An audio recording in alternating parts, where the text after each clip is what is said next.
आज फिर मेरी ननद उल्टियाँ कर रही थी। उल्टियाँ कर करके उसका बुरा हाल हो रहा था। हम सबको बिना पूछे ही समझ आ गया था कि उसको क्या परेशानी है। मेरा दिल जल रहा था, मुझे गुस्सा आ रहा था। जी चाह रहा था कि यह औरत कहीं गायब हो जाए और कभी वापस ना आए। इसके बारे में सोचते सोचते पूरा 1 घंटा गुजर गया। मैंने गुस्से से एक आखिरी नज़र उस पर डाली और फिर मुंह फेर लिया। और यह पहली या दूसरी बार की बात नहीं थी। मुझे इस घर में आए 2.5 साल हो गए थे, मगर मैं पति के साथ होते हुए भी बे औलाद थी। और मेरी ननद अजीब ही औरत थी। उसका पति उसके पास नहीं था, वो अमेरिका में रहता था और ननद हमारे घर हमारे साथ रहती थी। मगर वो हर साल प्रेग्नेंट हो जाती थी और हर बार सेहतमंद बेटे को जन्म देती थी। और अब फिर से वो प्रेग्नेंट हो गई थी और मुझे गुस्सा आ रहा था कि यह सब क्या हो रहा है। मैं हैरान थी, यह कैसे बेशरम लोग हैं। बेटी से किसी भी तरह की कोई पूछताछ नहीं करते थे। कोई सोचता ही नहीं था कि यह हर साल कैसे प्रेग्नेंट हो जाती है। मेरी सास भी अनोखी औरत थी। हर बार बेटी के प्रेग्नेंट होने पर उसकी देखभाल अच्छे से करने लग जाती थी। उसको अच्छी खुराक देती थी, जैसे उनके लिए यह बात बहुत खुशी की हो। बेटी का ख्याल रखते हुए वह हकीकत भूल जाती थी कि बेटी का पति इसके साथ नहीं था। मैं उन लोगों से परेशान हो चुकी थी। कुछ मेरा दिमाग अपनी शादी की वजह से खराब रहता था। ऊपर से अपनी ननद के हर साल प्रेग्नेंट हो जाने पर मुझे गुस्सा आता था। मुझे लगता था कि मैं यहाँ पागल हो जाऊंगी। वो सब लोग अजीब इंसान थे। हमारे घर में बस 2 ही मर्द थे, मेरे ससुर और मेरे पति। मेरे जेठ का कुछ वक्त पहले डेथ हो चुका था और मेरी जेठानी भी शादी के 5 साल तक बे औलाद ही रही थी। मेरे पति दूसरे शहर में नौकरी करते थे और मेरे ससुर शांत मिजाज के थे, जो किसी भी मामले में ज़्यादा नहीं बोलते थे। वो अलग ही रहते थे। मैंने एक दिन अपनी जेठानी से उन सब मामले के बारे में पूछा, क्योंकि वो मुझसे पहले शादी करके इस घर में आई थी। मैं सोच रही थी कि शायद उन्हें सब कुछ पता होगा। उन्होंने जो मुझे बताया मैं उसमें उलझ कर रह गई थी। उन्होंने कहा कि हमारी नंद शुरू से इतनी हसीन लड़की थी।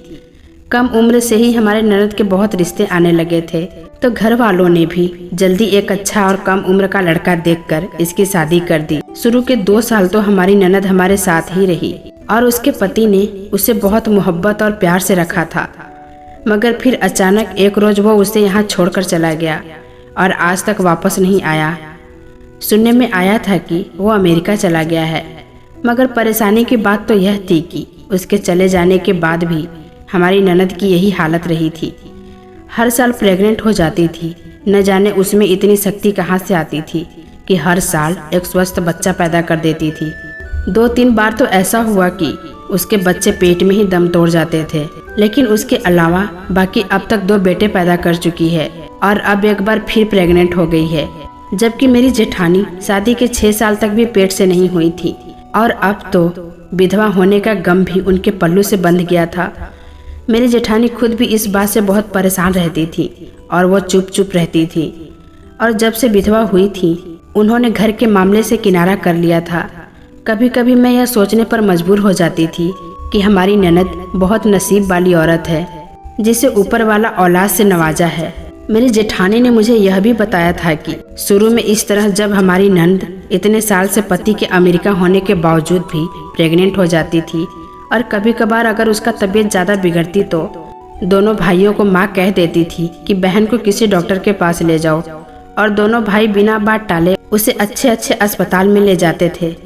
मेरी जेठानी भी इस बात से बहुत परेशान होती थी कि वो लोग कैसे हैं, उन्हें कुछ पता ही नहीं कि पति के बाहर होते हुए भी ये प्रेग्नेंट हो जाती है, या फिर बात को नज़रअंदाज कर देते थे।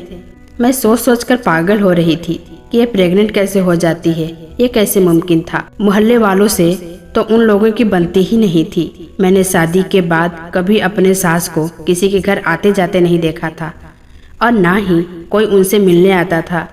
इसी तरह मेरी ननद भी ज़्यादा कहीं नहीं आती जाती थी, मगर फिर भी हर साल वो प्रेग्नेंट हो जाती थी। बेशर्मी से भाई बाप के सामने घूमती थी और मुझे उसको देखकर बहुत गुस्सा आता था।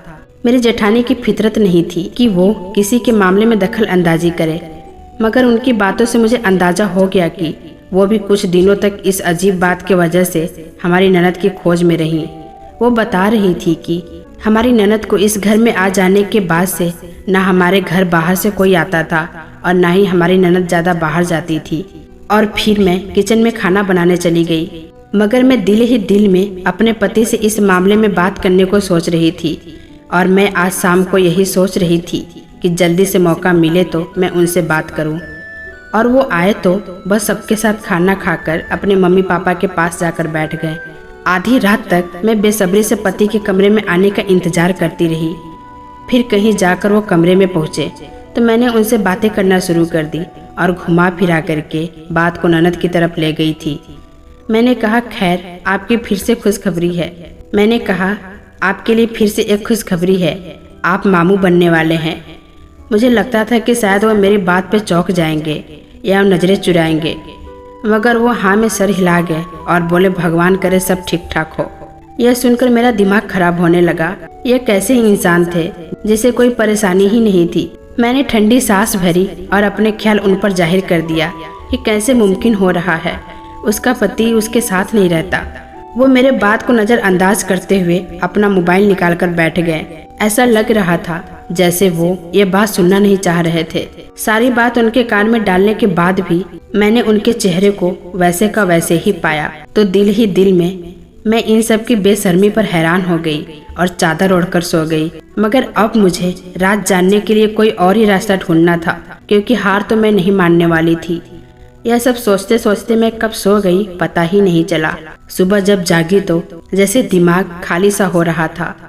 मैंने वो सब बातें दिमाग से निकालकर खुद को ताज़ा किया और नाश्ता बनाने में लग गई।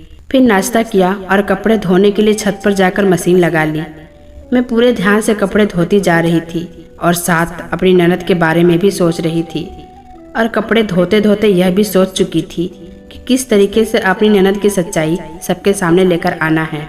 अगले दिन पति के ड्यूटी जाने के बाद मैंने अपनी ननद पर पूरी तरह नज़र रखना शुरू कर दिया और वक्त गुजरने लगा। पर मुझे कभी कभी ऐसा लगता कि मैं इस घर पर यूं नज़र रख कर गलत कर रही हूँ। मेरी ननद तो बिल्कुल शांत औरत थी जो अपने काम से काम रखती थी। ऐसा भी नहीं था कि वो सिर्फ बैठकर खाती थी, बल्कि वो हमारे साथ कामों में हाथ बटाती थी। मेरी ननद चुपचाप से सारे काम करती जाती थी। कभी खाना बनाने को दिल नहीं करता तो ननद के सहारे छोड़ देते थे, या फिर कुछ खास बनाना होता तो भी ननद को ही कहते थे। फिर वो चाहे सारा दिन किचन में ही गुजार दे, हमने कभी भी परवाह नहीं किया था। और फिर सारा काम उसी को करना पड़ता था, क्योंकि अगर एक बहू काम नहीं कर रही तो दूसरी को कैसे कहा जाए। ऐसा ना हो कि वो बुरा मान जाए और घर में दंगा फसाद शुरू हो जाए। देखा जाए तो हमारे ससुराल वाले भी हमें कभी बुरा भला नहीं कहते थे। ऐसे में अपनी इकलौती बेटी को कहाँ कुछ कहने वाले थे, मगर उन सब बातों का अंदाजा मुझे आज तक नहीं हुआ था। मैं दिल से ननद के राज खोजने में लग गई थी। और फिर एक दिन मैंने अपनी ननद की एक अजीब हरकत देखी जिसने पूरी तरह मुझे चौंका कर रख दिया था। मैंने देखा कि मेरी ननद किचन से काम करके निकलते हुए फिटकरी का एक टुकड़ा उठाया और अपने कमरे में छुपाकर घुस गई। मैं हैरान हुई कि उसे फिटकरी का क्या करना है, मगर फिर मैं यह सोचकर चुप रह गई कि शायद किसी काम के लिए जरूरत हो। कुछ दिन सुकून से गुजर गए थे और फिर 5-6 दिन बाद मेरी ननद वैसे ही एक टुकड़ा फिटकरी का उठाया और अपने कमरे में लेकर चली गई। मैं हैरान थी क्योंकि अगले हफ्ते फिर से ऐसा हुआ था। अब अक्सर ही ऐसा होने लगा था कि मेरी ननद किचन में आती और फिटकरी का छोटा सा टुकड़ा लेती और कमरे में चली जाती। फिर 10-12 दिन सुकून से गुजर गए थे और उसके बाद फिर से वही हरकत कर दी। मैंने ननद के जाते ही भागकर गलियारे में उसके कमरे की खिड़की तलाश की और वहां से अंदर झांका तो मेरा शक यकीन में बदल गया। वो फिटकरी का टुकड़ा लेकर मेरी ननद बाथरूम में जा घुसी। मेरा दिमाग फटा जा रहा था। मैं इतनी कोशिश करने के बाद भी उसका पता नहीं लगा पाई, मगर तकदीर भी शायद मेरा साथ दे रहा था। कुछ दिन बाद ही मेरी ननद जब मेरे साथ किचन में रात का खाना बनाने में बिजी थी, वो अचानक तेजी से किचन से फिटकरी का टुकड़ा उठाकर बाहर निकली। मैं यह देखकर हैरान रह गई थी कि जल्दी में भी वह फिटकरी लेना नहीं भूली। वो इस फिटकरी का रात के वक्त क्या करती थी, मैं अब हैरान हो रही थी और इस अजीब सी हरकत की वजह जानने के लिए बेचैन हो रही थी। मेरी ननद जल्दी से बाथरूम में जा घुसी थी। मैंने भी यह मौका जाने नहीं दिया और बाथरूम के रोशनदान तक किसी तरह से पहुंच गई। रोशनदान काफी ऊंचा था, जिसकी वजह से मुझे कुछ नीचे रखकर अंदर झांकना पड़ा था। जब ऊंचा होकर मैंने अंदर झांका तो हक्का बक्का रह गई। वो दिन का वक्त था, खूब रोशनी थी और अंदर का मंजर साफ दिखाई दे रहा था। मेरी ननद को फिटकरी का अजीब तरह से इस्तेमाल करते देखकर मेरे पैरों तले जमीन निकल गई थी। मैं फिर पकड़े जाने के डर से बड़ी मुश्किल से खुद को संभालती हुई वहां से उतरी और किचन में जाकर अपने आप को संभालने लगी। थोड़ी देर बाद जब मेरी ननद किचन में दाखिल हुई तो मैंने ऐसा जाहिर किया जैसे कुछ हुआ ही ना हो। मेरी ननद फिर से काम करने लगी और फिर काम खत्म होने के बाद अपने कमरे में चली गई और यूं ही कुछ दिन और गुजर गए। एक दिन मेरे ननद को नहाना था और उसके बाथरूम में पानी आना बंद हो गया था। मेरी सास ने उसे किसी और बाथरूम में नहाने को कहा तो मेरी जेठानी ने उसको कहा कि अगर चाहो तो मेरे बाथरूम में नहा लो। वो फौरन इनकार कर गई। मैं ये सोच रही थी कि वो इनकार क्यों कर रही है, क्योंकि यह तो आम सी बात थी। किसी के बाथरूम में नहाना कोई परेशानी वाली बात तो नहीं थी। मेरी जेठानी ने कुछ नहीं कहा था और वो वहाँ से चुपचाप चली गई। मुझे लगा मेरी ननद बाहर वाले बाथरूम में नहाना चाहेगी, मगर मुझे हैरानी तब हुई जब वो नहाने के लिए छत पर चली गई। हमारे घर की छत पर भी एक छोटा सा बाथरूम था। अपने ननद को छत पर जाता देखकर मैं अपने कमरे में जाने के बजाय इधर उधर करती रही और खुद को सबके नजरों से बचाकर ननद के कमरे में जा घुसी और उसका पूरा कमरा छान मारा।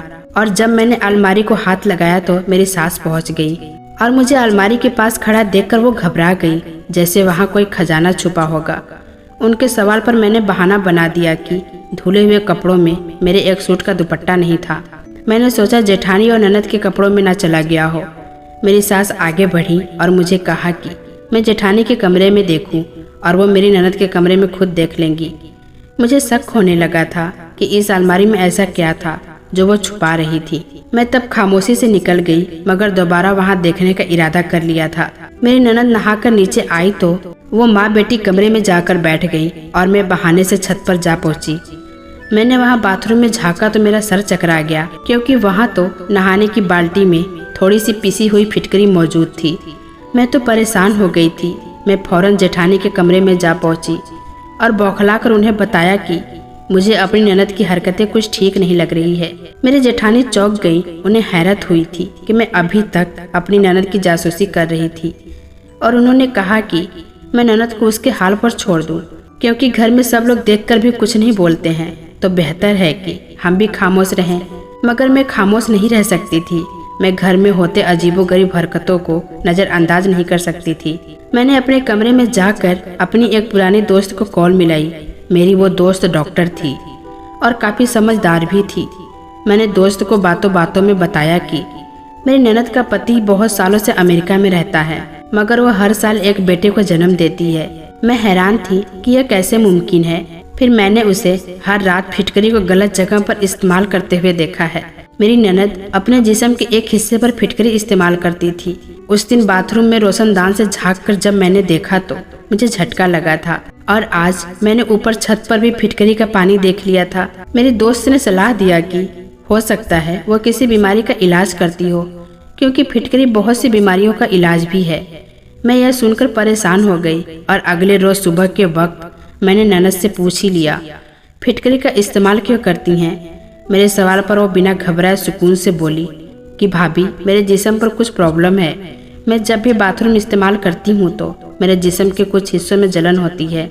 मैं इलाज के तौर पर फिटकरी इस्तेमाल करती हूँ और इसी से ठीक रहती हूँ। मैंने कहा ठीक है। मैं फालतू का इतना सोच रही थी और उस पर नज़र भी रख रही थी। मेरी ननद चली गई। मैंने सर पकड़ लिया।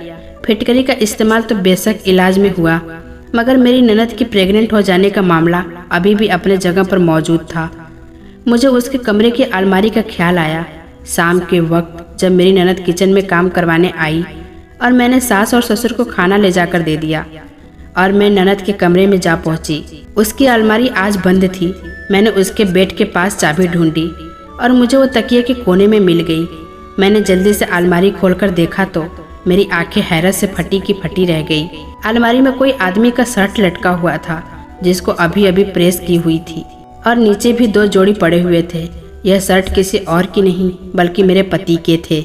मेरे पति जब भी आकर मुझसे कपड़े धुलवाते थे तो उनमें यह जोड़े भी शामिल होते थे।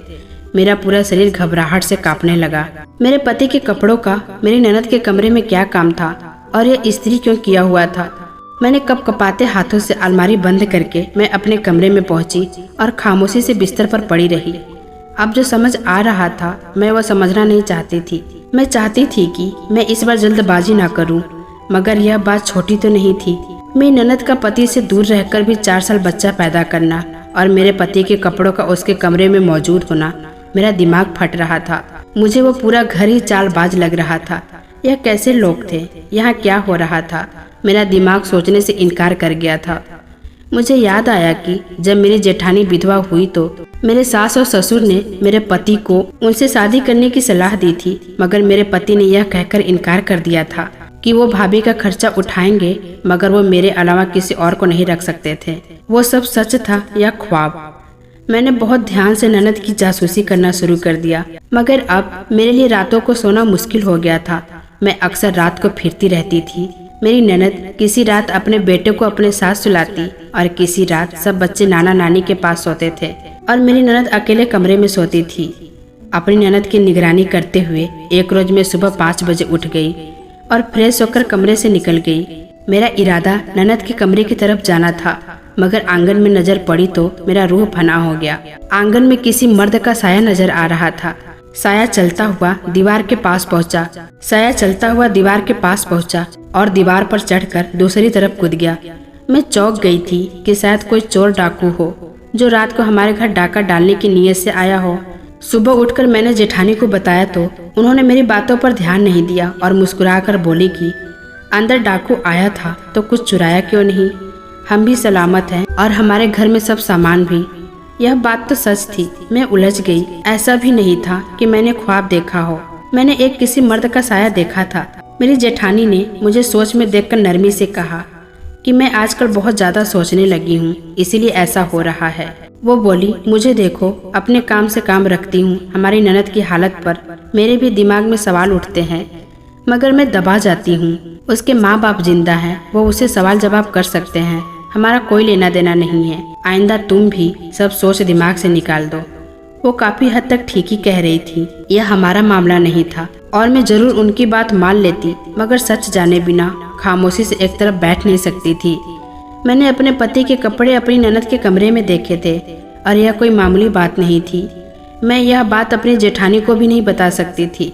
उनके समझाने पर मैंने सर हिलाकर यही साबित किया कि मैंने उनकी बात समझ ली है और अमल भी करूंगी। एक रोज जब मेरी ननद अपने कमरे में अकेली सो रही थी, मैं रात के दूसरे पहर अपने कमरे से निकलकर दबे पांव उस कमरे की तरफ बढ़ी तो मेरी ननद के कमरे से कुछ आवाज आ रही थी। उन्होंने मुझे चौकन्ना कर दिया। मैंने कान लगाए तो अंदर मेरी ननद की धीरे धीरे रोने की आवाज आ रही थी। अभी मैं रोने की वजह सोचती या कुछ जानने की कोशिश करती, मुझे मर्दानी आवाज सुनाई दी, जैसे कोई मर्द बहुत धीरे से बात कर रहा हो। मेरा शक यकीन में बदल गया था। मेरी ननद के कमरे में कोई आदमी भी मौजूद था, मगर आवाज बहुत हल्की थी, जिसकी वजह से मैं पहचान नहीं पा रही थी। यह मेरे लिए एक अच्छा मौका था। मैं सच्चाई जान सकती थी, मगर मुझे डर था कि कहीं मुझे अंदर वो शख्स नजर न आ जाए जिसके होने से मैं डर रही थी। मैं इस खौफ से उसी कमरे में जाकर बंद हो गई और सोचने समझने की सारी शक्ति भूल चुकी थी। मैंने सुबह अपने पति को कॉल करके बहाने से पूछा कि वो कहाँ हैं, तो वो बोले कि दूसरे शहर। मैंने उनसे कहा कि 1-2 दिन के लिए घर आ जाएं, मेरा दिल उदास है। मेरा दिल घबराहट में था। मेरी फरमाइश पर मेरे पति ने आज रात घर आने को कहकर कॉल काट दी। मुझे लग रहा था मैं इसी तरह ही अपने शक को खत्म कर सकती हूँ। पूरी रात मैं इंतजार करती रही और मेरे पति घर नहीं पहुँचे थे। मैं फिर से उठकर ननद के कमरे के दरवाजे पर पहुँची तो आज भी मुझे वहाँ से हल्की हल्की आवाज सुनाई दे रही थी। मुझे गुस्सा आने लगा। मैंने एक जोरदार आवाज के साथ दरवाजा पीटा तो घर में एक भूचाल सा आ गया था। मेरी सास ससुर अपने कमरे से निकलकर आ गए और जेठानी भी बाहर आ गई और मेरी ननद ने दरवाजा धीरे से खोला तो उसके चेहरे का रंग उड़ा हुआ था। वो अचानक से इस शोर से डर गई थी। मैंने दरवाजा धकेल कर खोल दिया और अंदर मैंने जिस शख्स को देखा, मेरी तो आंखें हैरत से फटी की फटी रह गई। कुछ यही हाल मेरी जेठानी का भी था, मगर मेरे सास और ससुर बिल्कुल आराम से खड़े थे, जिसका मतलब उन्हें सब कुछ पहले से मालूम था। मेरा तो दिमाग खराब हो रहा था। यह सब क्या था? मैं चुपचाप खड़ी थी। हिम्मत करके बोल पड़ी। उस टाइम घर में मेरे पति भी आ गए। सबको मेरी ननद के कमरे के दरवाजे पर जमा हुआ देखकर वो भी वहीं आ गए। और हैरत से सवाल करने लगे। मैं यहाँ हंगामा खड़ा करके सबके बीच में बुरी बन गई थी। वो शख्स जो सामने सर झुकाए खड़ा था वो कोई और नहीं बल्कि मेरी ननद का पति था। मुझे और मेरी जेठानी को यह हैरत हुई कि वो छुपकर बीबी से मिलने क्यों आया हुआ था, और वो तो अमेरिका में था, फिर इंडिया कब पहुंचा। यह सब क्या माजरा था, हमारी समझ से बाहर की बात थी। मैंने सबके बीच सच बोल दिया कि मुझे अपनी ननद पर शक था।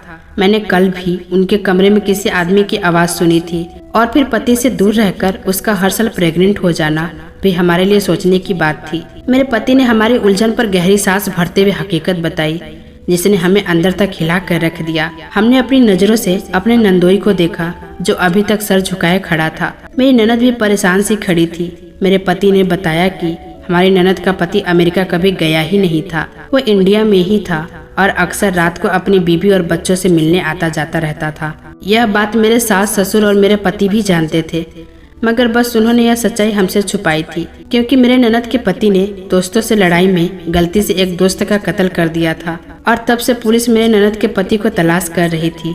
यह मुजरिम करार देने के बाद से डर गया था और लोगों में यह बात फैला दी गई कि वो अमेरिका चला गया है। इसीलिए वो छुपकर मेरी ननद से मिलने आता था, और उसके लिए मेरे पति ने अपने कपड़े दिए हुए थे। जाहिर है मेरी ननद कपड़े धोती तो हमें शक होता, इसीलिए मेरे पति हर बार आकर अपने कपड़ों के साथ वो कपड़े भी डाल देते थे। मैं शर्मिंदा हो गई और आगे बढ़कर अपनी ननद को सीने से लगा लिया, और वो यकीनन इन तमाम हालात में काफ़ी मुश्किल का शिकार रही होगी, इसीलिए वो अपने पति से मिलकर रोती थी। हम दोनों भाभियों का शक उसे भी परेशान करता रहा। सच का पता चलने के बाद से मेरी ननद के पति मिलने आते थे। हम घर वालों को पता होता था। कुछ महीनों बाद उनका केस हल हो गया और सबूत के साथ उनकी बेगुनाही साबित हुई, तो पुलिस से जान छूट गई और मेरी ननद अपने पति और बच्चों के साथ अपने ससुराल चली गई। तो दोस्तों, कैसी लगी ये कहानी कमेंट बॉक्स में ज़रूर बताइएगा। फिर मिलेंगे दोस्तों अगली वीडियो के साथ। तब तक के लिए अपना ख्याल रखना।